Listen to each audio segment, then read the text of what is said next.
The way I think about it is a goal is something that I'm striving for. I hope happens. It's kind of like I want this to be the case. The vision for me is it is going to happen. Have you heard the story about Jim Carrey, how he wrote himself a $10 million check while he was a struggling artist? His first big job, Dumb and Dumber, he got a $10 million check. So I've thought about that for a long time, and I've wanted to do it. And this morning I did. This perfect timing for this. You and I have such great synchronicity in our lives together. I wrote a $1 million check to myself for 3 years out. And in the memo line, it says to take pursuit to the next level. I get happiness and enjoyment out of doing things for people to try to make them feel good. So I don't need that dollar or that investment to have any ROI or be worth anything financially, because it's worth so much to me emotionally and spiritually. And I think there's a place for that in the financial plan. Welcome to The Intentional Investor with Matt Zeigler, where he and his guests explore the intersection of investing and life, portfolio, and purpose. Nothing in this podcast is investment advice. Nothing in this podcast is advising you to buy or sell any security or to do anything with your money.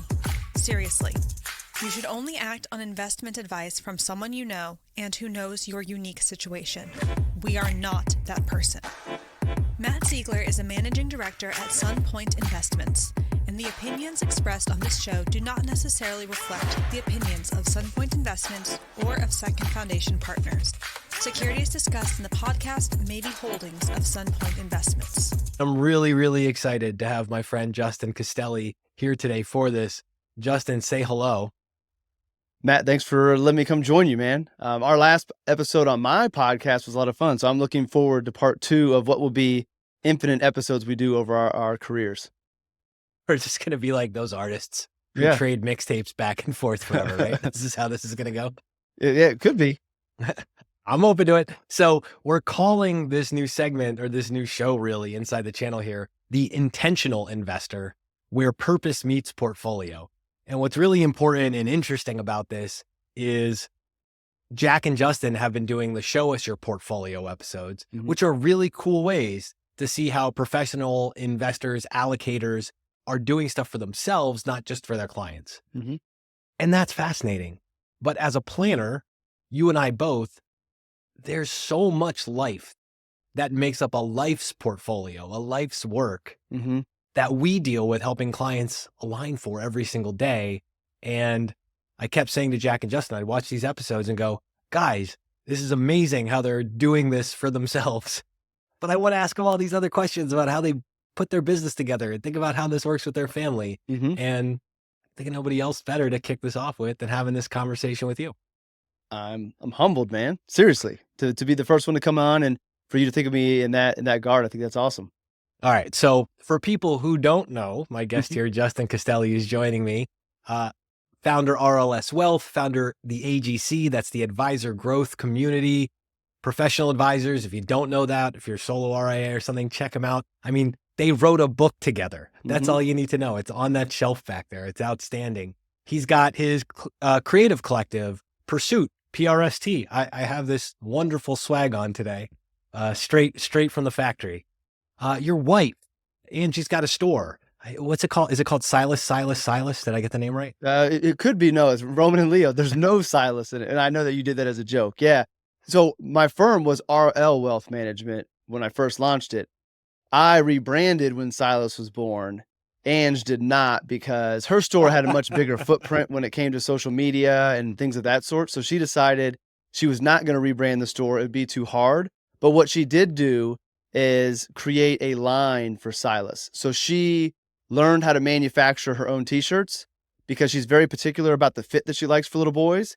And there was a brand that was doing it. They quit doing it. So she learned how to manufacture. So she has her own, custom t-shirts she has made. And then they are branded with Silas by Roman and Leo. We are coming back to all this, but that's your preview right there. What's this show about? It's about when we're constructing our life's portfolio and you leave the third kid out who you didn't know was going to be part of the equation, you end up adjusting the name of your flagship business. Exactly. So you get it right.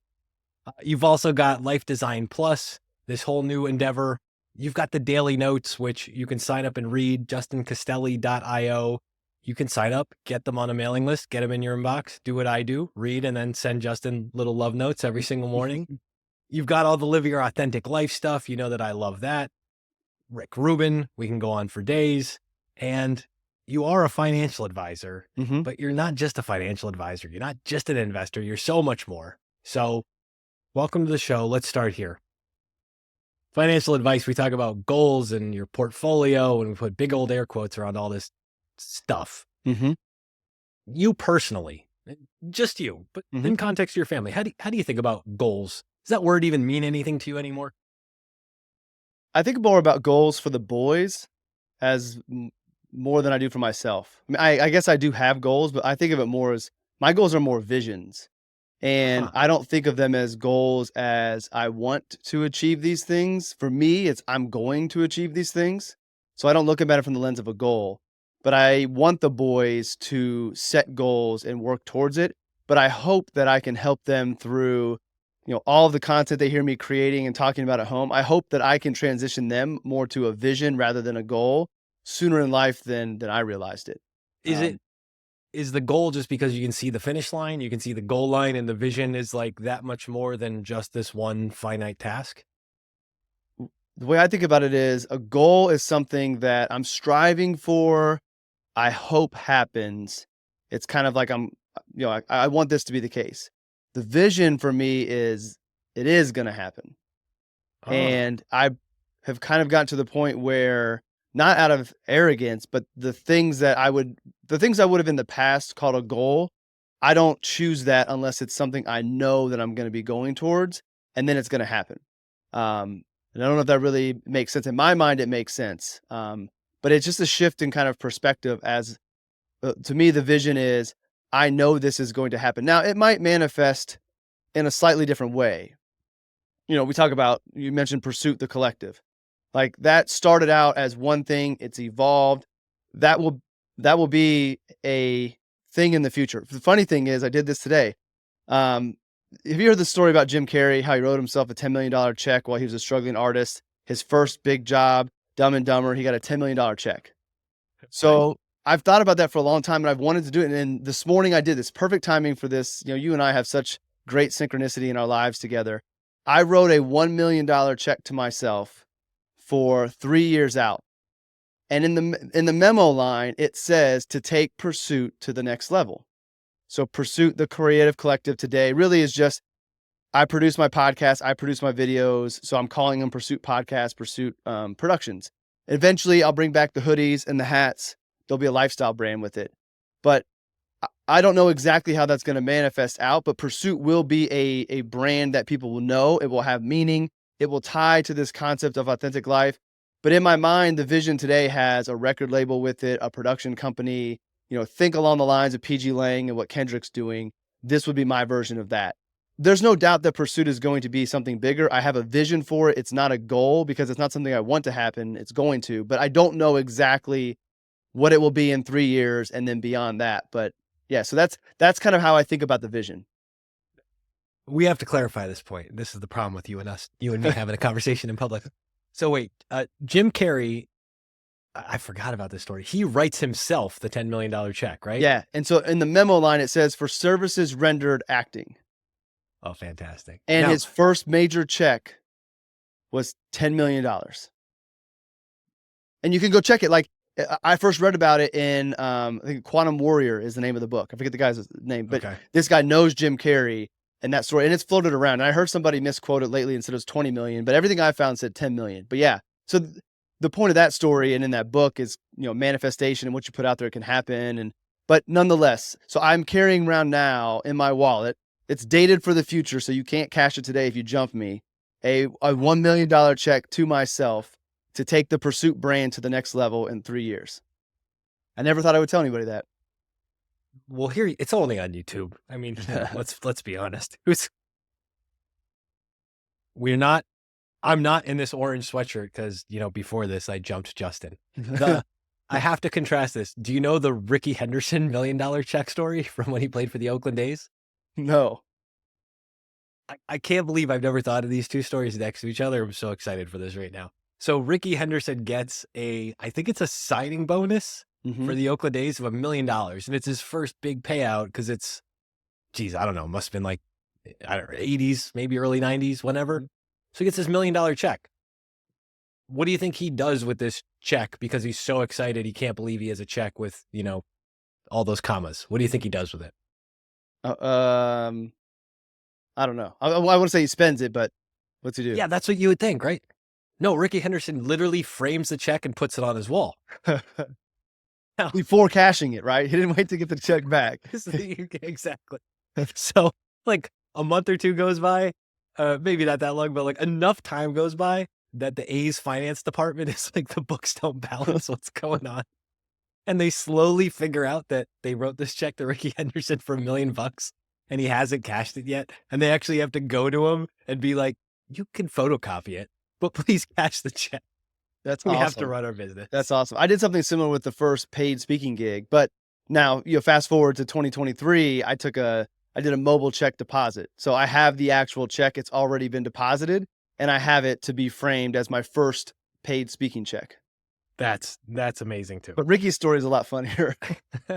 Well, Ricky's story and Jim Carrey's story next to each other represent an amazing combination of manifesting really a vision, and even if it's beyond the scope, like in Ricky's sense, it's beyond the scope of the initial vision that this thing happens. And he just wants to canonize that this thing happened. The manifestation version of it, where you're putting it out there and kind of daring the universe to cash the check, so to speak, they're kind of two sides of the same coin. It's really a fantastic. I'm so happy you brought that up. So let's talk to me. This goals and vision thing, really, you've got me swimming on this one. So when you think about RLS Wealth, when you think about the AGC, when you think about Pursuit and all this stuff, do each of them have a level of goals and a level of visions? To be honest, I've never really thought about it. I've never approached RLS Wealth and trying to grow it to hit a certain level.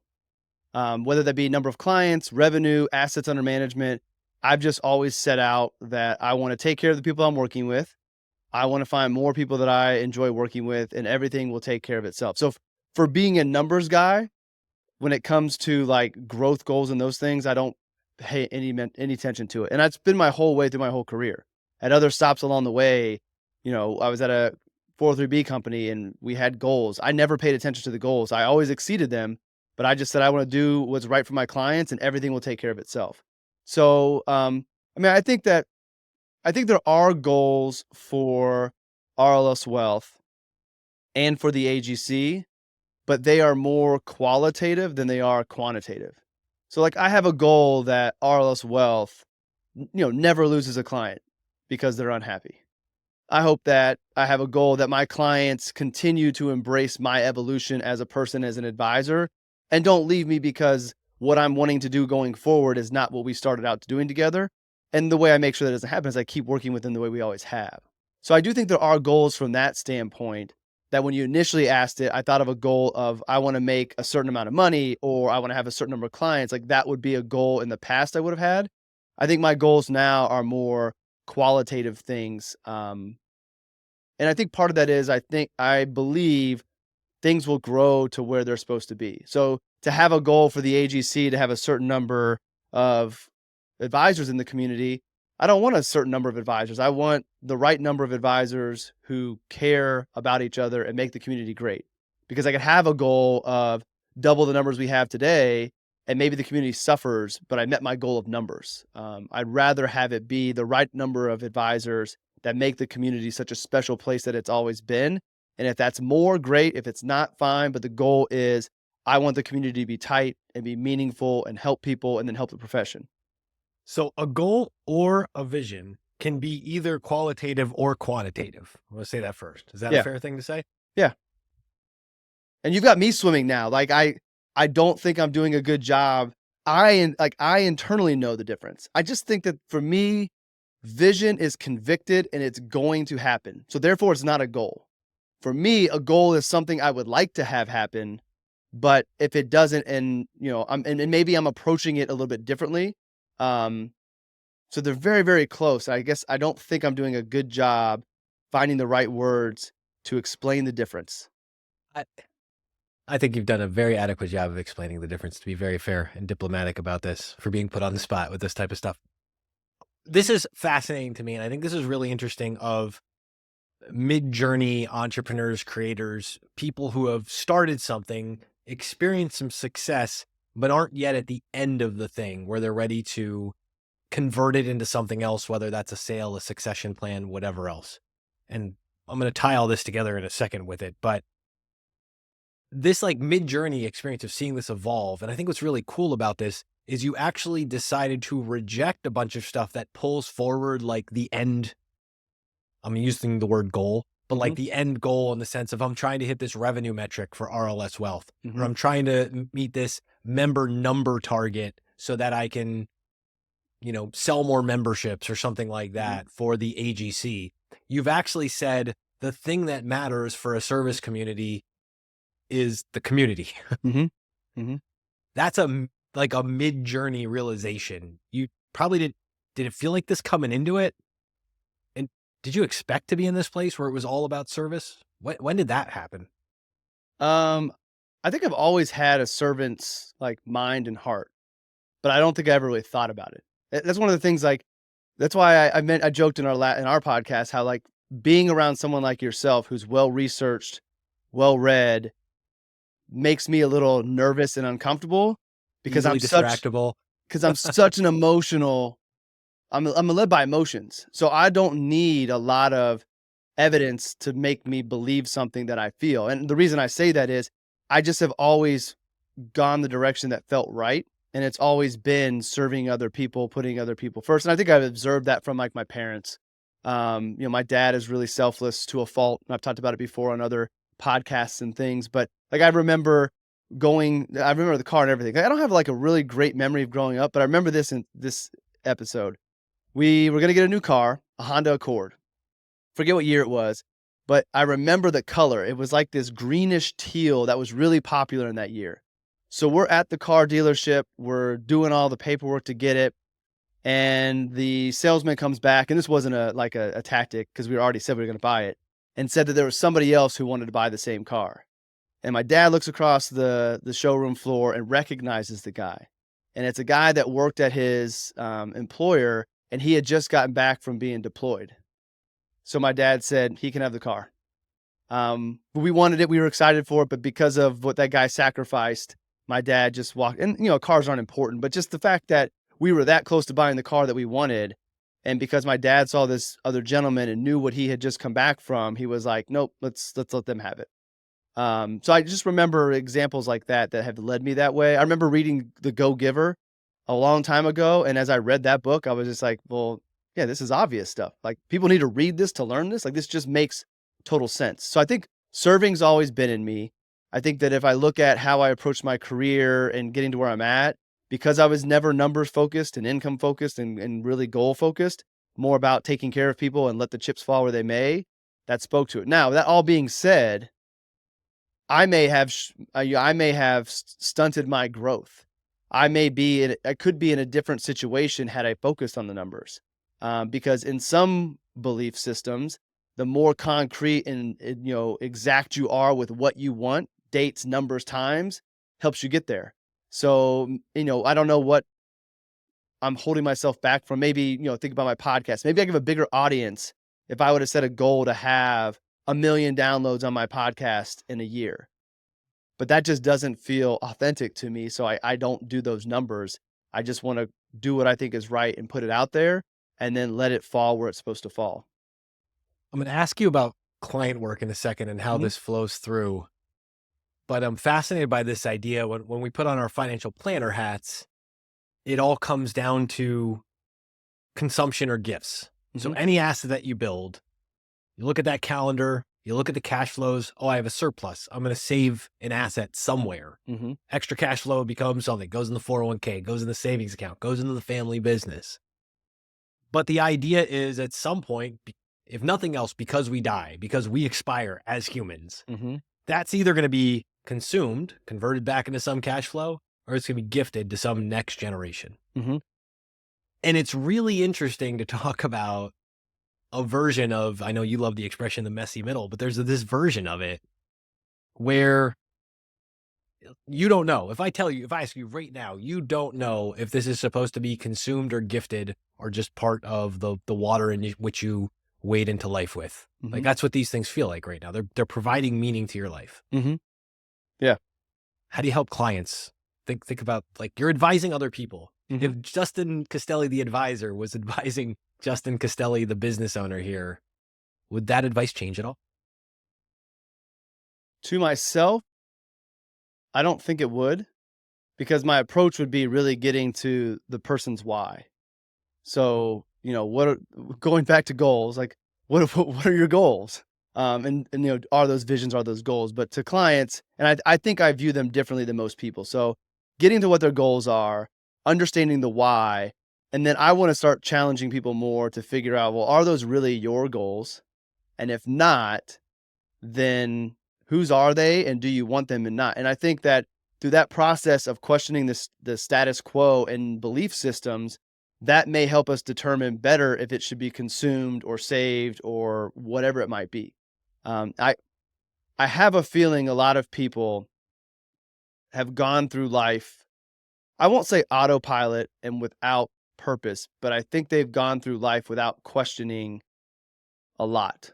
Now, you and I think are different, but I think just looking at the clients I've worked with over the years at all of the companies and people that I talk to and friends that I talk to, like, they're not unhappy, but I just also don't think they've questioned why are they doing what they're doing? Why do they live where they are? They just started down this path, and it was a good path. It's not bad. So they've never had any reason to think outside of it.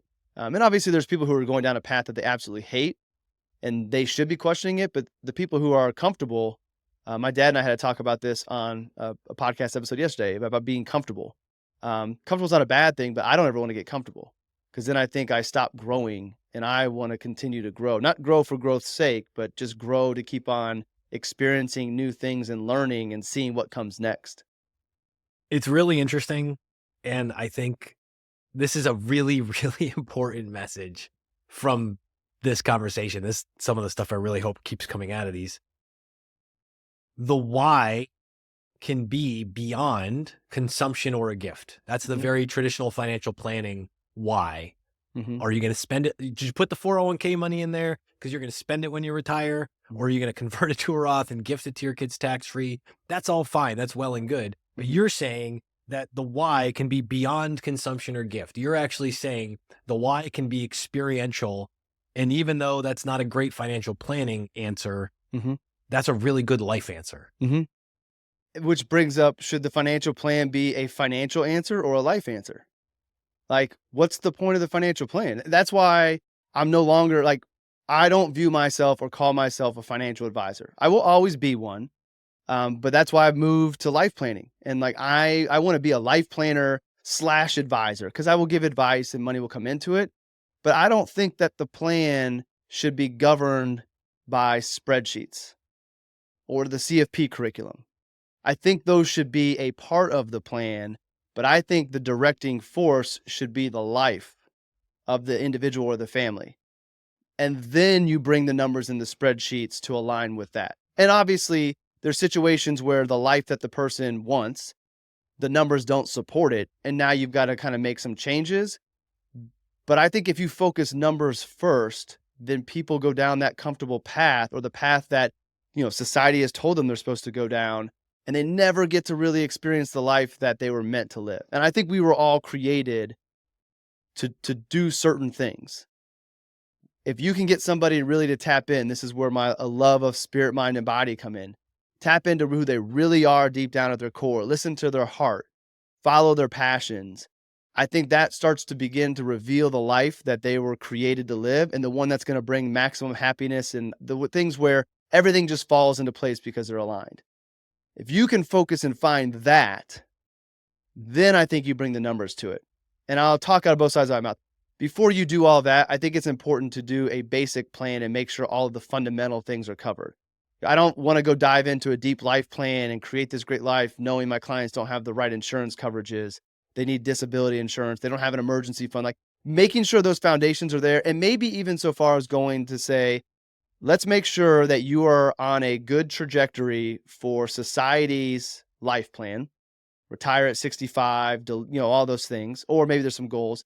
Make sure you're on a good path, or at least we know where you are.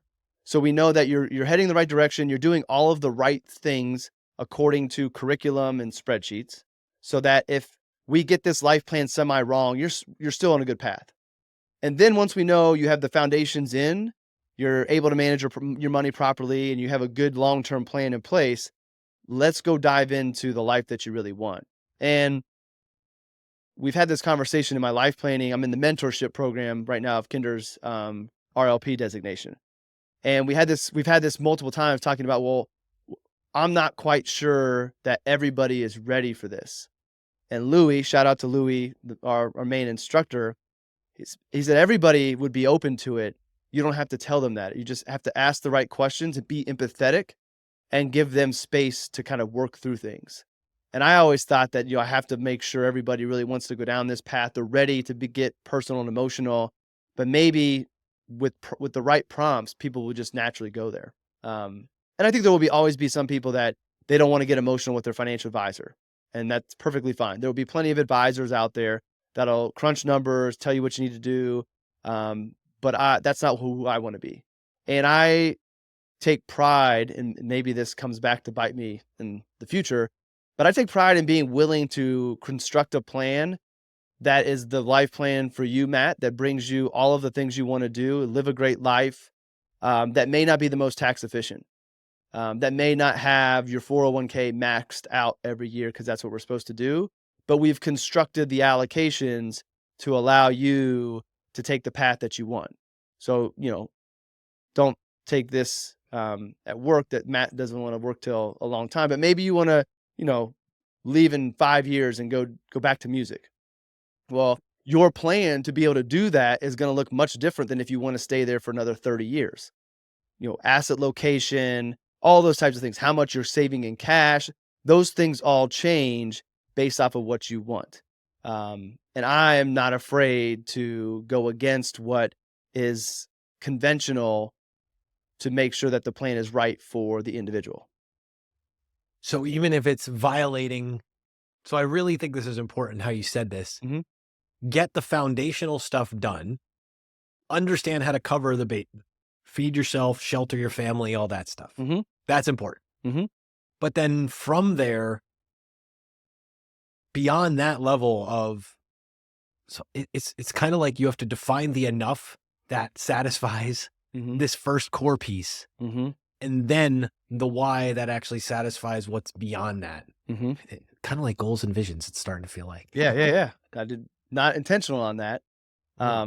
I mean, and truthfully, if I really was to go all in on what I believed, then it would be less about doing that quick plan for traditional retirement, and we would scrap that. It would be making sure you have the right amount of insurance, you have an emergency fund, you don't have a lot of high interest debt. Like, if all of those boxes are checked, that they're met and where they need to be, then let's skip over society's life and let's just go straight to yours. From a compliance standpoint, I feel more comfortable being able to say, look, we made sure that if they worked another 30 years in their career doing what they originally thought they were going to do, they're on a good path. I don't know if regulators would ask about that, but I think that showing the regulators and also showing the client that if you go down this path to create this life and you realize it's not what you want, you can always go back to the path you came from, and you go right back to being on track to retire 30 years from now. But I do think I still believe it takes a special person that wants to go do that type of planning. I think, because it's going to go against a lot of what we've been told we're supposed to do sometimes. And not everybody's comfortable doing that. And when you bring in the fact that it's money, that takes it to a whole new level because of the emotions and the fear and money stories and all that type of stuff. Let's talk through a few of the things that are this is more tactical financial advisor stuff maybe, but let's talk through a few of the things that are high on that list of the societal shoulds versus the not necessarily needs to be. So if I'm a client and I'm coming to you and we're getting into this why stuff, I might say, I don't want to own a house. Mm-hmm. I want to rent. Mm-hmm. Give me an example of when like that's a good idea. And absolutely, Matt, that's what you and your family should do. I mean, if their goal was they wanted to be mobile and be able to move around the country, say, hey, we want to, we want to live in Indiana for a while, and we want to go live in California for a while. Like if that's part of their plan, is they want to live in different areas of the country, then I wouldn't say buy. And I'm not even I'm still not convinced that when you add up all of the expenses, and there's plenty of people who've written about it, that home ownership is all it's cracked up to be. If you get lucky and buy in a hot area, then maybe over your lifetime it's a better quote unquote investment. But I'm socking all types of money. Our house is 16 years old. It's at the point where we're replacing a lot of things that if I was renting, I wouldn't have to worry about. So I think it's personal preference. Same thing with buying and leasing a car. Everybody says you shouldn't lease a car, and I get the reasons why. But if you are the type of person who wants a new car every 3 years and you're not going to go over the mileage, and you're going to get a new car every 3 years, whether you buy it or lease it, then leasing makes more sense. And if that is your preference, if that's something that you like to do and makes you happy and you can afford to trade out every 3 years, then lease a car and get a new car every 3 years. Who am I to say that getting a new car every 3 years is stupid? Because a car is just transportation, gets you from point A to point B. That's true. But for some people, they're car people. They like that. They like the latest technology. It makes them happy. And you know what? Maybe there's somewhere else in their lifestyle that they're not spending the money that someone else would. So that's why I love Tim Maurer's personal finance is more personal than finance. And so many advisors historically have gone personal finance is more finance than personal. And there's a bunch of reasons for that. The profession really is just getting into true financial planning on a large scale. It used to be stockbroker, then it was, still sales. And when financial planning first started, it really was just a sales tactic to, position products and things. Now I think we are getting to where it's really truly about advice and helping people first. But also, I'm not prepared today to go in depth in this because I haven't given all the thought, but this would be a cool conversation. I would love to get your feedback on in the future. I had a thought maybe a couple months ago that part of me thinks that the whole financial system is built on a scarcity mindset. And, having our clients have a scarcity mindset, because there is a retirement shortfall for a lot of people in the country, but there are a lot of people, and I'm seeing this with my clients, who have saved appropriately, sacrificed, did things the right way, and have more money than they'll ever spend and enough money to go give to their families. But that's what they were supposed to do. And that was good for the banks. It's good for advisors. And it keeps them in that scarcity mindset of you got to save, you've got to max out your 401k. And I'm not saying that those aren't important things, but maybe you don't have to max out your 401k based off of what it is that you want to do in life. And having more of that money today and less in the future is a better mix of what you want. Banks, how do they make money? They take our money, save money, make sure you have enough money saved and save as much as you can. And then they go lend that money out and make more money on our money. If we kept less and lived more, that wouldn't be good for certain financial institutions. So like I said, it's this thought I want to spend more time diving down, and I don't mean it in a bad way, but even financial advisors have a scarcity mindset. Not every financial advisor is having conversations with the retirees telling them to go spend money. And the reason for that is because a lot of us charge AUM. And if we're telling our clients to go spend money and we're doing it across the board, if they can really afford to do it and do it in substantial ways and create these awesome memories, then revenues go down. So we, have a tendency across the profession to not encourage that behavior. Maybe it's conscious, maybe it's subconscious because of the revenue. And I think that if you're the advisor who's doing the right job, running the numbers, helping them live the life they want, encouraging them to go live and spend, not to a point where it causes a problem, that yes, you'll see your revenues go down and AUM will drift. But I'm willing to bet that you will get more clients who want their advisor to help them live, that you will grow more than you send out because of this growth of people wanting an advisor actually helping them live and not telling them they can't do it. I feel like I've seen that so many times. When you were prior to running your own firm, you were part of stuff, you mentioned it a minute ago, where everything was measured. Mm-hmm. You lived in spreadsheet hell at one point, right? Mm-hmm. Mm-hmm. Did you ever go through a strategic planning session where you're looking at the year ahead and you're mapping out revenues, and client attrition or asset attrition was one of the factors? This is our drag on RMDs, expenses, dividends, whatever goes out of AUM and billable assets? Have you ever I read was I was never in those meetings. I wasn't important enough. that? Trust me, I wasn't important enough, but I was in those meetings. hmm And this is a real consideration in people inside of this industry. It's a really interesting systemic point. I hope you explore that more because, excuse me, the self-reinforced scarcity mindset inside of the financial system is a real thing. hmm And it's as real in terms of why the 60-40 is a good investment philosophy hmm as it is in, yeah, maybe sometimes I could be bastardizing the story. I want to say it's true, but if I'm making this up, Justin and Jack, you're my fact checkers wherever you are out there. I'm pretty sure Kitsis, Michael Kitsis, our heralded, Lord and Savior financial planner, I'm pretty sure he didn't put money into his 401k for a number of years. Does this I don't. I sound still. familiar? No. I don't think that he still does, unless maybe. I remember him talking about it. He invests in like himself in businesses he's Yeah. a part of. So it's not in 401k. It's in other, wealth tech things that he knows will be good for the profession, and obviously there's a business in it.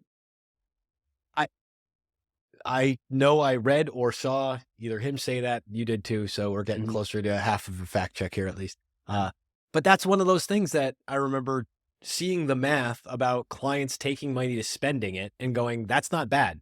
Mhm. That's consumption in many cases for good purposes, like go take a vacation or Mhm. whatever, spend time with your family.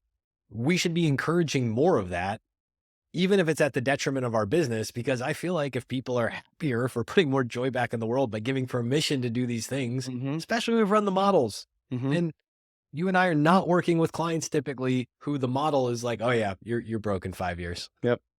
And I'm not saying that we as advisors or our clients should be reckless, but No. like one of my favorite stories is I have a couple that wanted to buy one of those sleep sack sofas.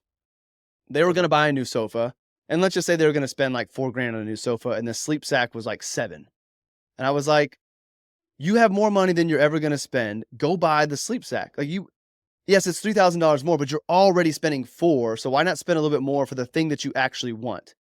So, 6 months roll around, they come back in for our semi-annual review, and I asked them about the couch. They said, "Oh, we love it. Like, they had it on their patio during the spring and summer.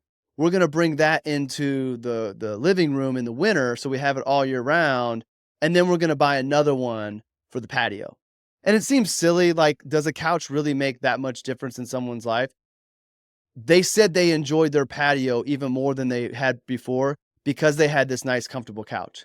So that extra $3,000 they will never notice. It's not gonna cause any difference in their life, but it was them stepping out and buying a luxury, and then once they did it once, they realized they weren't gonna go broke, and they gave themselves the permission next time. We didn't even talk about it. They told me they're buying that next sleep sack couch.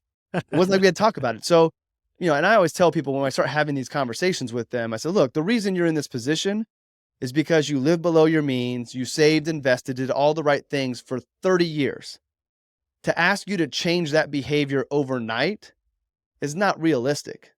Like, I understand that it's a behavior that you practiced for 30 years, and I'm telling you to do the opposite of it now, go spend."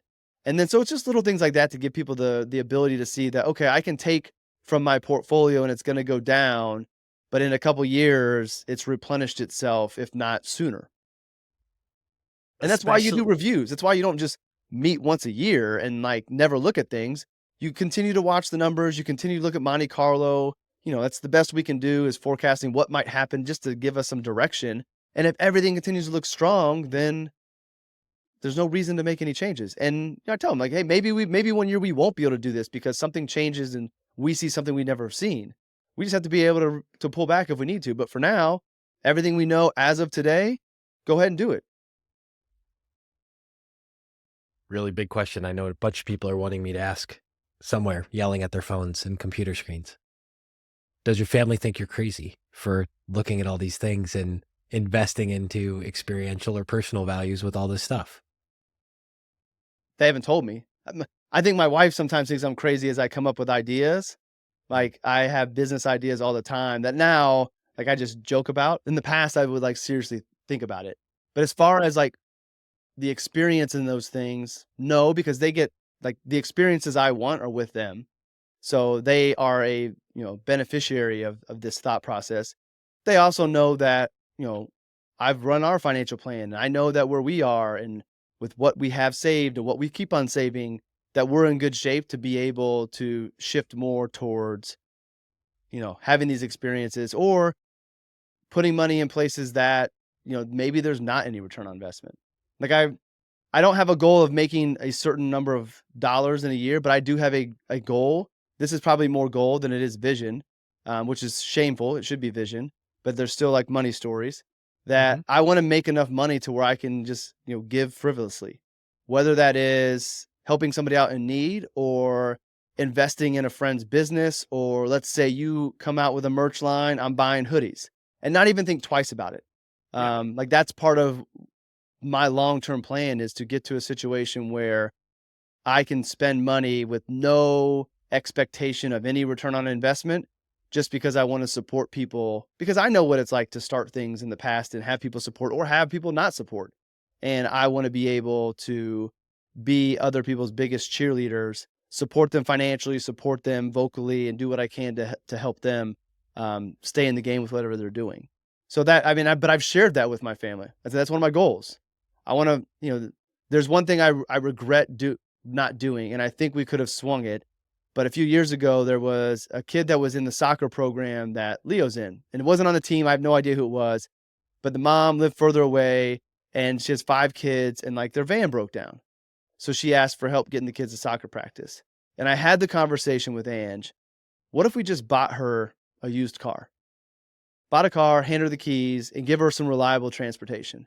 It would probably cost us, I don't know, $15,000 or so, maybe a little bit less, maybe more, to get one that isn't like brand new, but will not give her problems. And I didn't do it.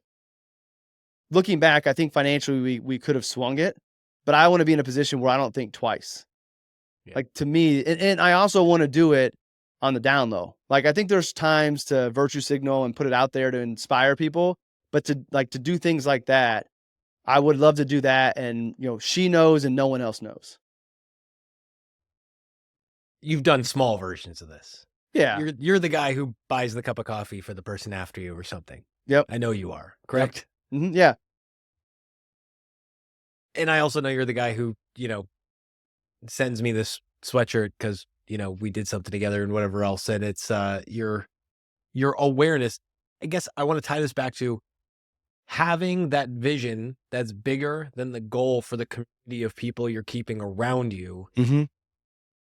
That's an emotional asset for you and your family that you're very conscientiously building, even though there's no ROI on that. There's no direct conversion back. Mm-hmm. That's a fair way to say you think or approach this? Yeah. I mean, if you took the spreadsheet, you'd be like, Justin, you waste a lot of money. Like, because, like buying sweatshirts and buying these cups to give away to my, podcast guests, there's no real return on investment on that, but it's a nice gesture and I get happiness and enjoyment out of doing things for people to try to make them feel good. So I don't need that dollar or that investment to have any ROI or be worth anything financially because it's worth so much to me emotionally and spiritually.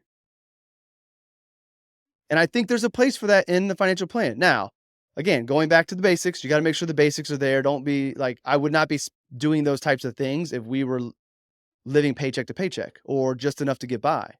But that, again, is part of my motivation for why I work the way I work and do the things I do is because I believe, and this is part of the vision, that all of the hard work I'm doing today is going to result in my income going up in the future.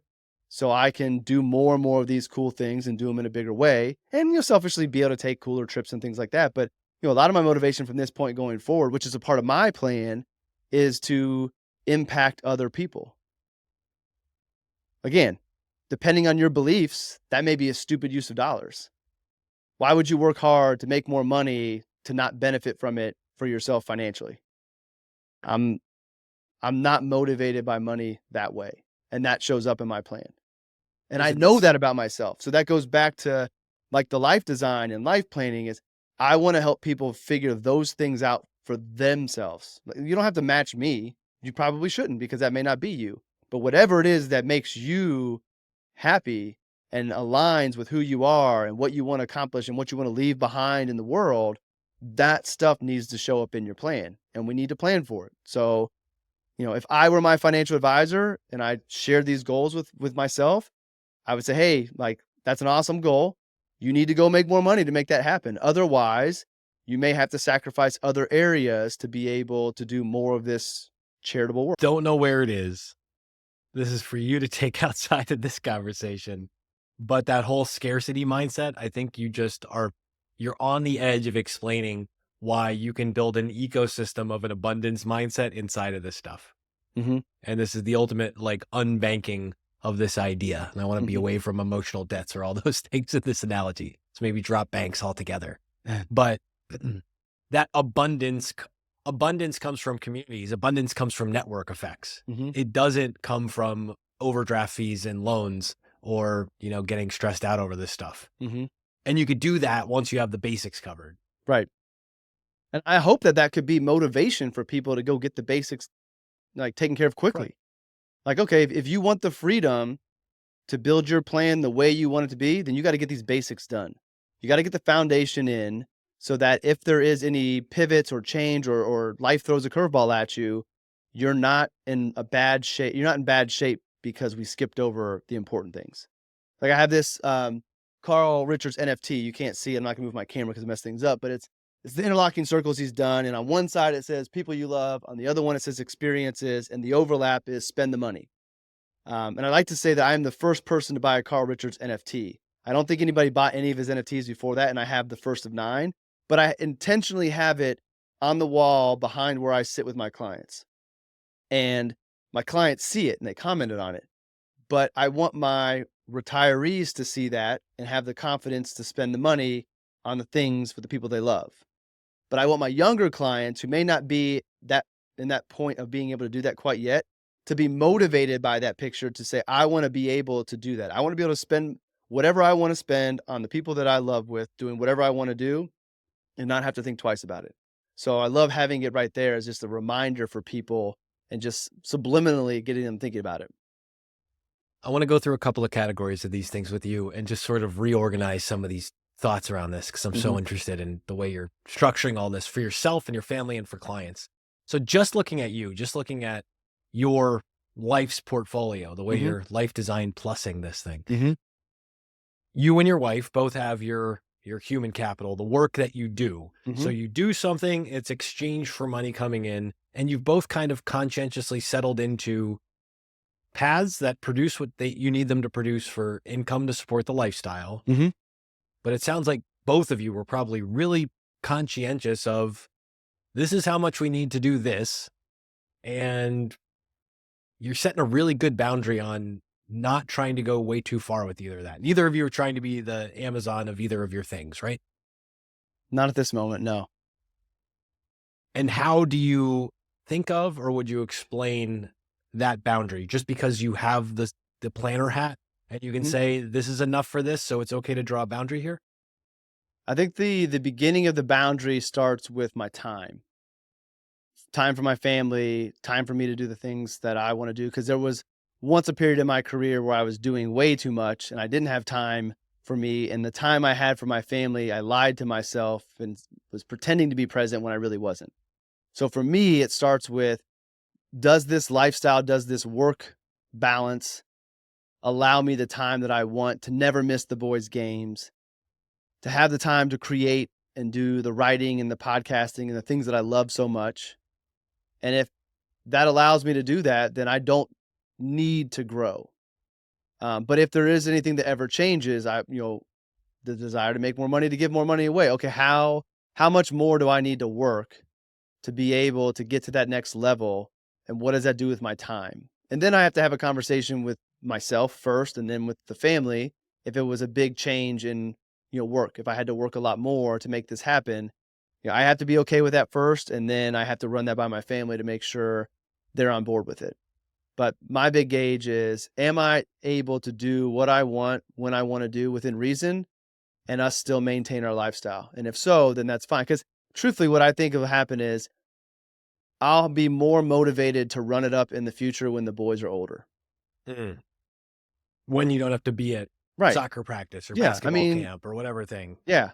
Cause like our evenings, we're running around like most parents are to practices, getting dinner in, art classes, picking up the house. Like there's all of that.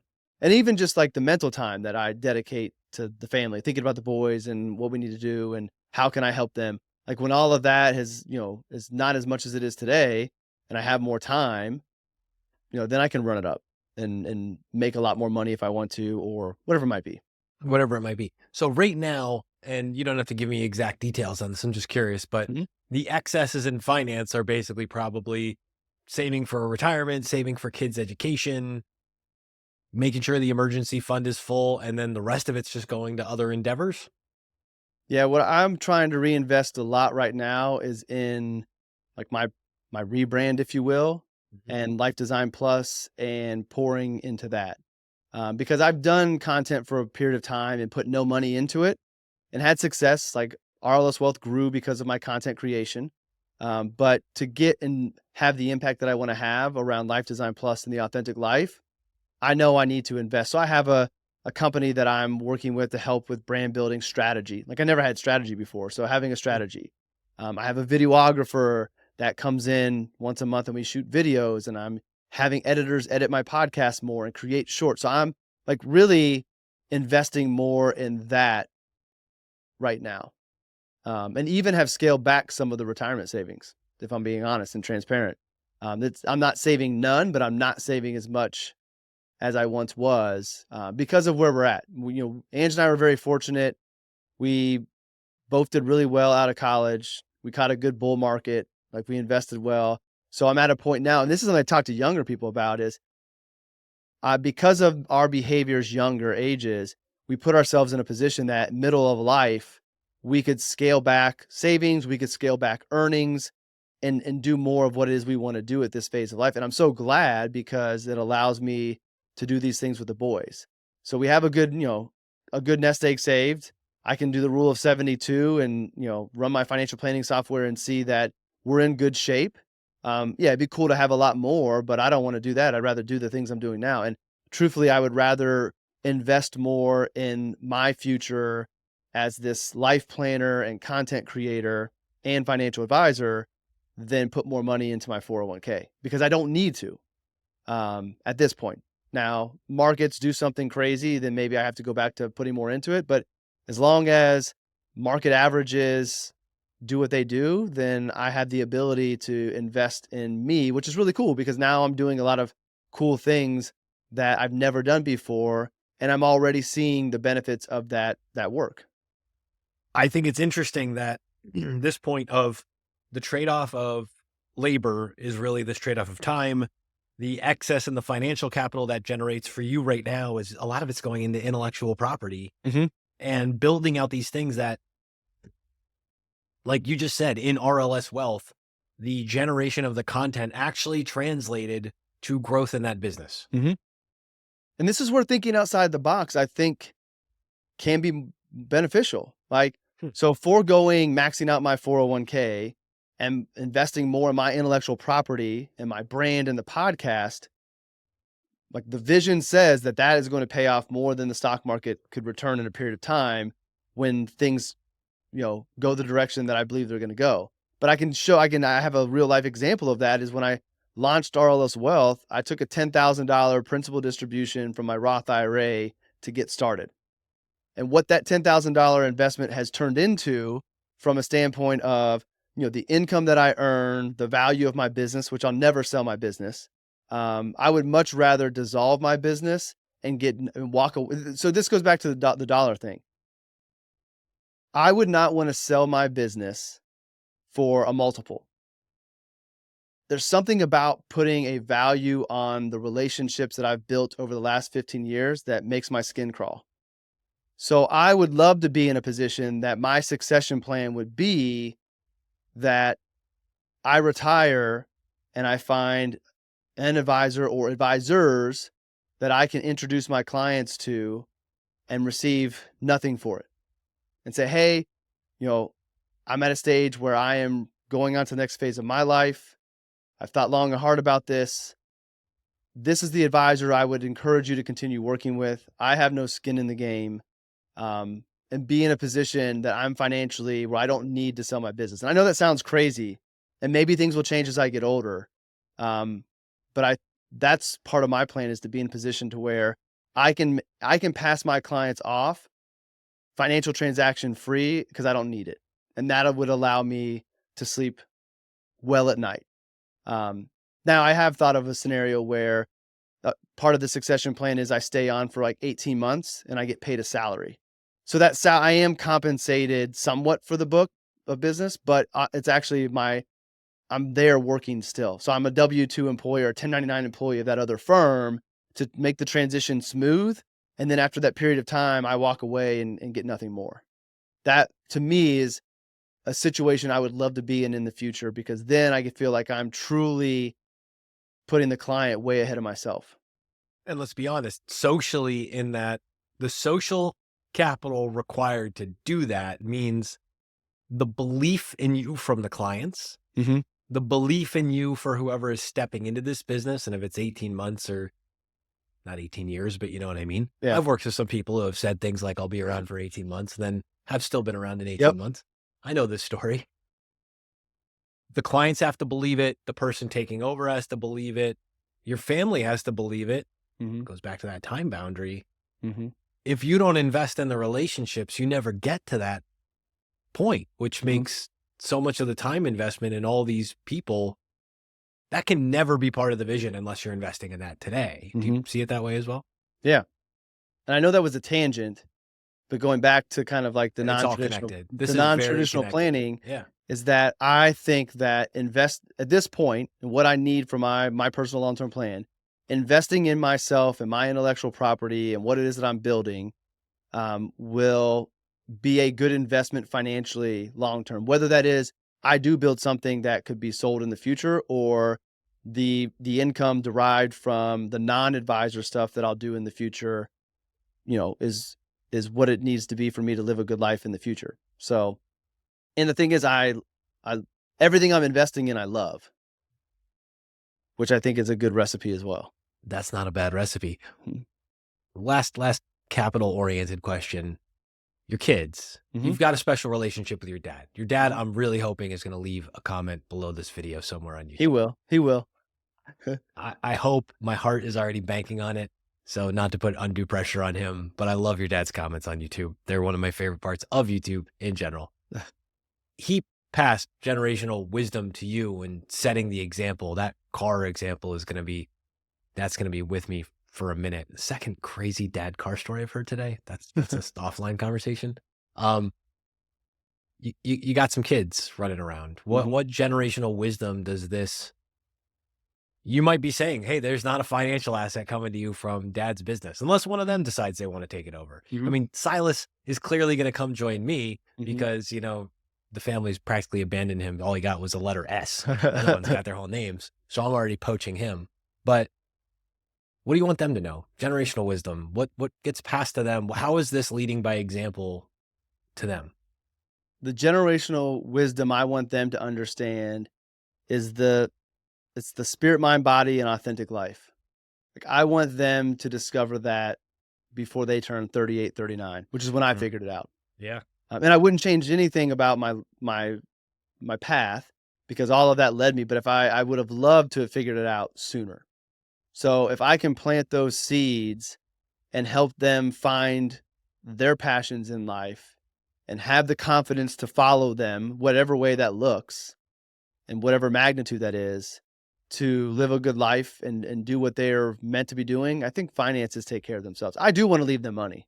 I'm not gonna lie. Like, I don't have the Warren Buffett goal of leaving them next to nothing relative to what I have. I'm not gonna be able to leave them. But even though he's leaving them nothing, he's still leaving them a lot.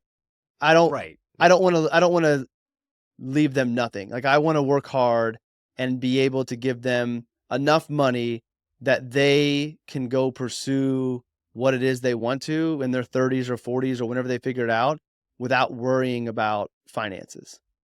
So I want them to be smart enough when it comes to finances to manage it properly, but then I would love to leave them a nest egg that allowed them to go full-time into content creation or full-time into computer development or whatever it might be. Because that's, I mean, really, that's what, like, to me, that's money.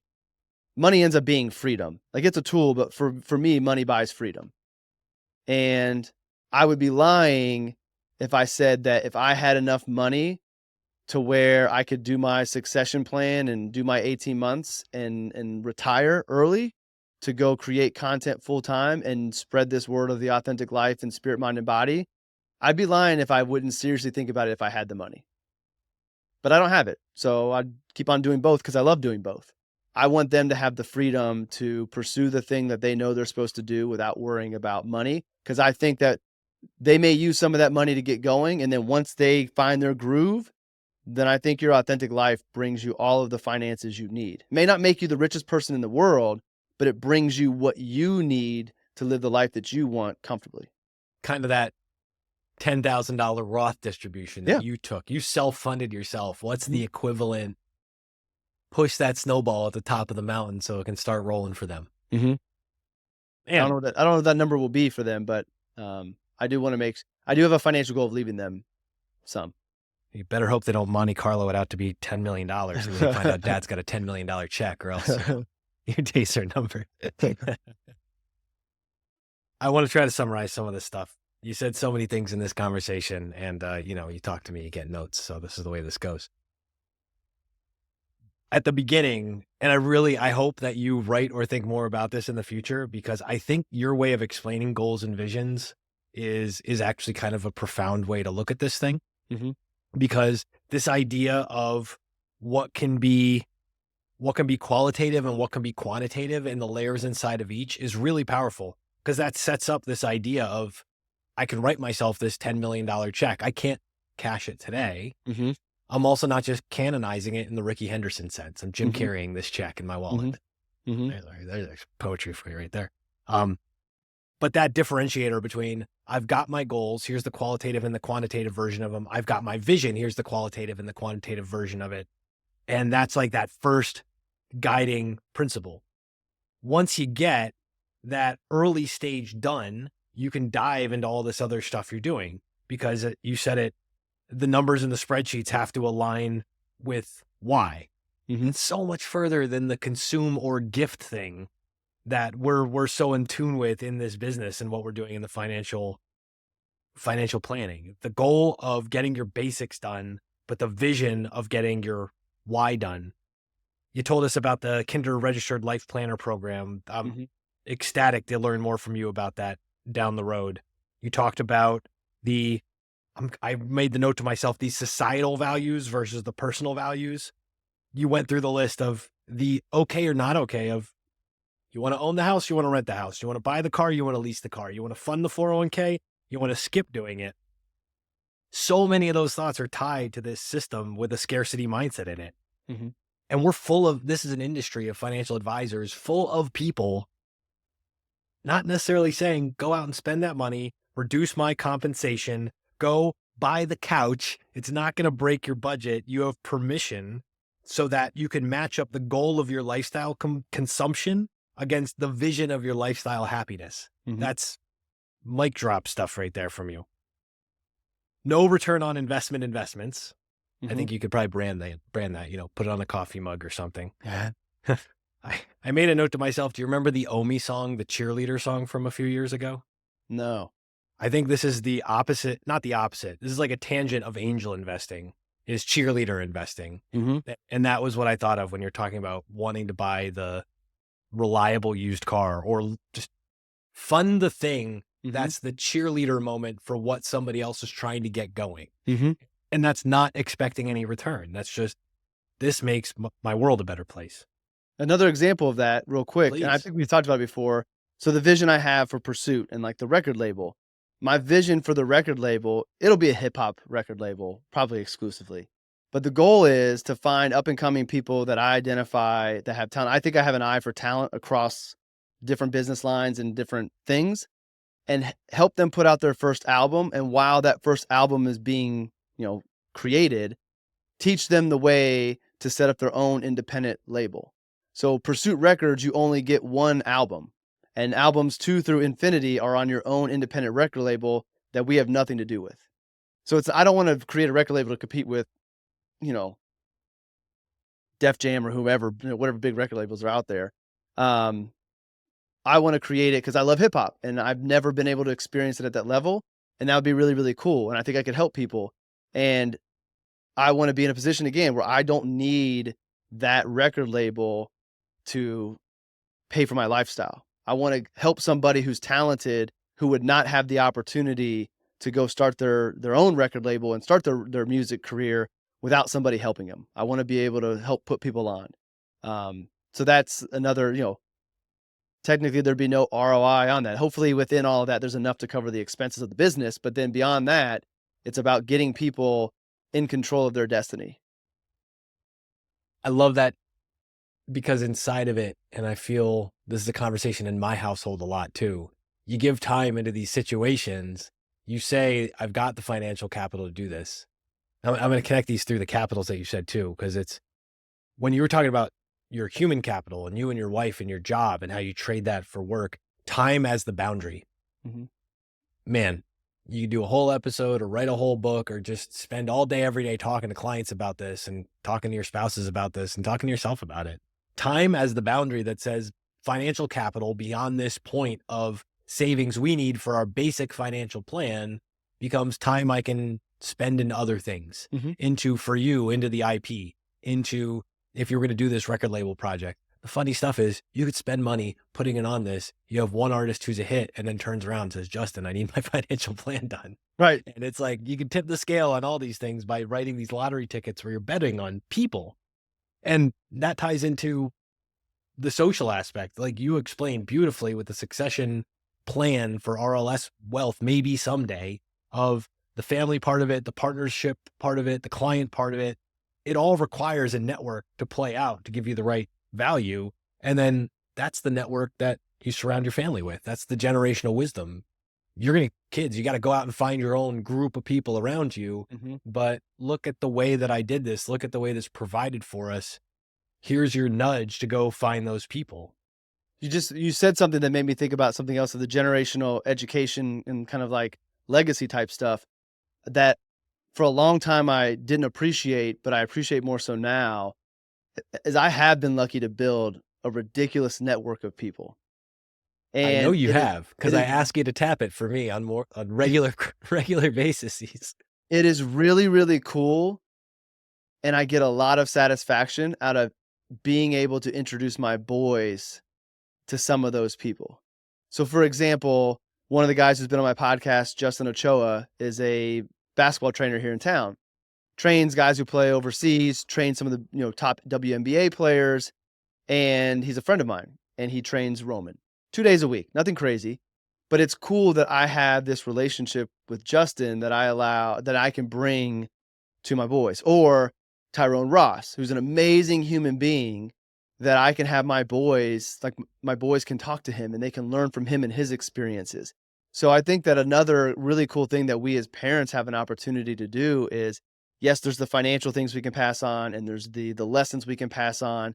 But I think being able to build a network that can help our kids and not necessarily help them get ahead per se, maybe that's part of it, but like to give them access to extremely bright people that they would have no other access to is a really, really cool and I think valuable gift. Outside of the system, again, that's a teacher. You don't luck into that. You might luck into that teacher in school. That teacher isn't directed at you unless you either have the finances or some sort of resources to do that. You've invested in your social capital and the social network in a way that you can put that opportunity in front of your kids, which is A, a hell of a dad flex. B, that's part of their educational upbringing inside of this system. That's a beautiful thing. Yeah, you mentioned networking, that popped in my head. That's why we do these summaries. I know I'm going to knock a few little things loose going through this. Plug all the stuff. JustinCastelli.io, I think, is the website where you can find everything. On YouTube, if you just search the name Justin Castelli, you can subscribe, follow Justin's channel. I know you've got all the podcasts out there too. What else do you want to plug? Life Design Plus, etc. that would be it. JustinCastelli.io has it all. I just recently redid the website so that it speaks to who I am today and where it is that I'm going. And yeah, that'd be it. And I want to thank you for this opportunity because I said things today that I've never said out loud before. I probably thought them, maybe I've written them down before, but it's really cool to have this conversation with you and have these ideas come out, because now that they're out, I'll be able to think more about them. And to your point, some of these things, the vision versus goals, I've never thought about breaking that down. And truthfully, I've never had to describe the difference until today, because you asked. So, like, this was a really cool conversation, which I'm lucky we have these things regularly, not on camera. But it was really, really, I hope it was valuable for other people, but if not, it was valuable for me, because it's helped me get some more ideas out there and get more clear on some things, and also give me some direction of some avenues to pursue as well. I love this so much. I'm so grateful you did this. Justin Castelli, you're truly an intentional investor. And I just want to encourage people, if you're looking for an advisor that can really help you figure out who you are and that your life plan, your life's work, and your life vision is okay. So who you are is okay. What you want that vision to be is okay. And then how all those things, the plan, the work, the vision, can all align to be okay. Justin's your guy. Justin, thank you so much for joining us today. Thanks, Matt. Thanks for tuning in. Be sure to like, share, and subscribe wherever you're watching The Intentional Investor so more people can find our show. You can follow Matt directly at cultishcreative.com or at cultishcreative on Twitter. For more great content at the intersection of investing and life, check out epsilontheory.com or at epsilontheory on Twitter.